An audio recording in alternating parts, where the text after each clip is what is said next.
Jaa, siis panni peal valmistatud küpsetatud artišoki, lisaks veel artišoki čipsid, mis on tehtud värskist artišokist ning siis veel koor, kuhu lisatud mätspätid, et selle tekstuuri siis veel meeldivamaks teha.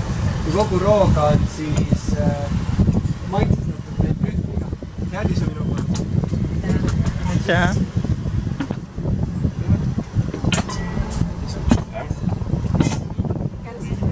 Ma mõtlesin, et mul endal ka käed ja küljes.